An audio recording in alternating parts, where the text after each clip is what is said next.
सोचिए, एक ऐसी जमीन जहां दुनिया की सबसे पुरानी सिविलाइजेशंस ने जन्म लिया, जहां ऋषियों ने ज्ञान लिखा, जहां सम्राटों ने एम्पायर बनाए और जहां लोगों ने आजादी के लिए अपनी जान तक कुर्बान कर दी। आज हम बात करेंगे इंडिया की पूरी हिस्ट्री की 5000 साल का सफर कुछ हाई मिनट्स में। इंडिया की हिस्ट्री शुरू होती है इंडस वैली सिविलाइजेशन से। हड़प्पा और मोहनजोदड़ो जैसे शहर इस बात का सबूत है कि इंडिया दुनिया की सबसे एडवांस्ड सिविलाइजेशंस में से एक था। Plan cities, drainage system, trade और एग्रीकल्चर, साइंटिफिक सोच इस दौर में ही वेदास लिखे गए और हिंदू धर्म की बुनियाद राखी गई। वैदिक युग में ऋग्वेदा, समवेदा, यजुर्वेदा और अथर्ववेदा लिखे गए। इस दौर में गुरु शिष्य परंपरा, योगा और मेडिटेशन, सोसाइटी का ढांचा इंडिया को दुनिया का स्पिरिचुअल सेंटर माना जाने लगा। फिर आए चंद्रगुप्त मौर्य, जिन्हें गाइड किया चाणक्य ने। मौर्य एम्पायर ने ऑलमोस्ट पूरे इंडियन सबकॉन्टिनेंट को एक झंडा के नीचे ला दिया। और फिर आए Ashoka the great. Kalinga war के बाद अशोका ने हिंसा छोड़कर बुद्धिज्म और शांति का रास्ता अपनाया। इंडिया ने दुनिया को अहिंसा और धर्म का पैगाम दिया। मौर्य एम्पायर के खत्म होने के बाद इंडिया एक नया दौर में दाखिल हुआ। सेंट्रल पावर कमजोर हो गई और कई छोटी छोटी किंगडम्स उभार कर सामने आई।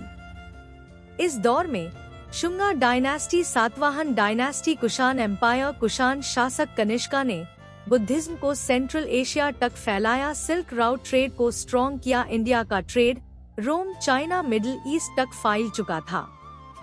ये दौर पॉलिटिकल इंस्टेबिलिटी का था, लेकिन कल्चर, रिलीजन और ट्रेड में ग्रोथ चलती रही।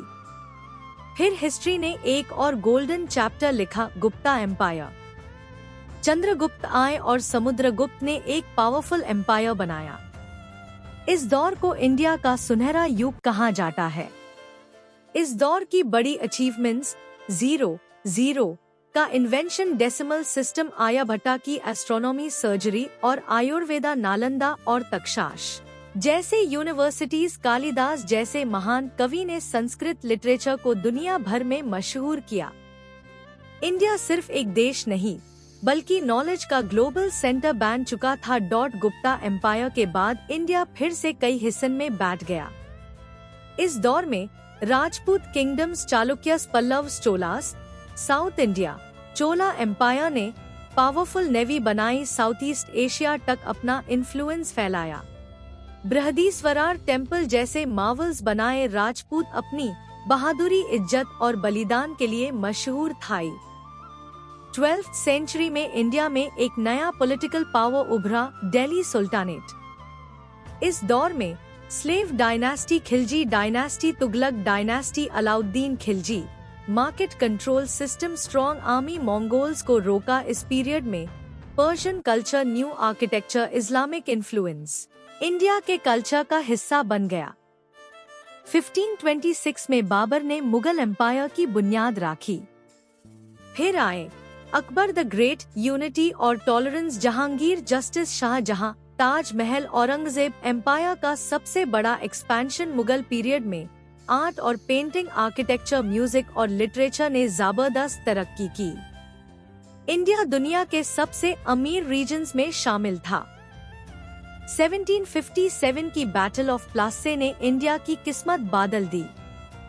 ब्रिटिश ट्रेड के नाम पर आए राज के मलिक बन गए। ईस्ट इंडिया कंपनी ने लोकल रूलर्स को कमजोर किया, रिसोर्सेज लूट लिए, लोगों को गरीबी में धकेल दिया। 1857 की पहली जंगी आजादी के बाद इंडिया ऑफिशियली ब्रिटिश क्राउन के अंडर आ गया।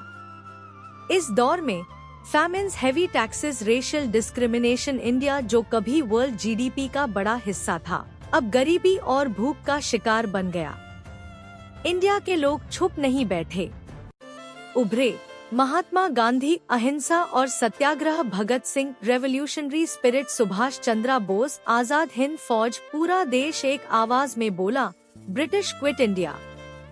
15 अगस्त 1947 को इंडिया आजाद हुआ, लेकिन पार्टीशन के साथ लाखों लोग में क्रोर्स बेघर हुए, ये हिस्ट्री का सबसे पेनफुल चैप्टर था।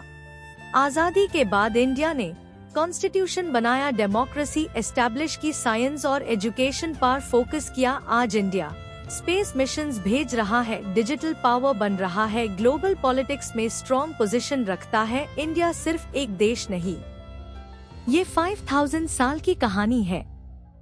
गिर कर उठना, सीखना और फिर आगे बढ़ना, यही है इंडिया की असली पहचान।